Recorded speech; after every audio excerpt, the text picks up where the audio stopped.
Little crazy things చేయడంలో కొన్నిసార్లు బాగుంటాయి. But it's not good also. But ఆ రోజు కూడా ఏం చేశానంటే నేను థర్మల్ వేర్ మిగతా అన్ని వేసుకోవాల్సింది, నేను థర్మల్ వేర్ వేసుకోకుండా నేను ఓన్లీ 4 లేయర్ వేసుకోవాల్సింది ఓన్లీ 2 లేయర్ తోటి వెళ్ళిపోయాను నేను దాంట్లో.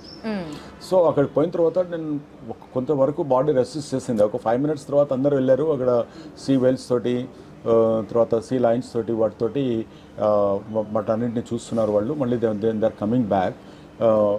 జొడాక్ కొంచెం దూరం ఉంది, నేను నడుచుకుంటూ ఇంకో డైరెక్షన్లో వెళ్ళాను. అక్కడ కూర్చున్నాను, ఇక్కడ లేవలేకపోతున్నాను నేను అక్కడ ఇంకా. అండ్ స్లోగా ఒక 5-6 మినిట్స్లో బాడీ మూమెంట్ తగ్గిపోయింది, హ్యాండ్స్ లేవట్లేదు, లిప్ మూమెంట్ రావట్లేదు, నాకు మాట్లాడాలని ఉంది, ఏం రావట్లేదు. అండ్ నా కళ్ళు తప్ప ఇంకేం కదలట్లేదు. ఓకే. సో నేను ఇంకా నాకేం చేయాలో అర్థం కావట్లేదు, అంటే బ్రెయిన్ కూడా నాకేం తోచట్లేదు అసలు. సో లక్కీగా ఏమైందంటే మాతో పాటు వచ్చిన దాంట్లో దూరం చూసి hey Kiran what happened, come come come అని అంటున్నాడు అతను. నేనేం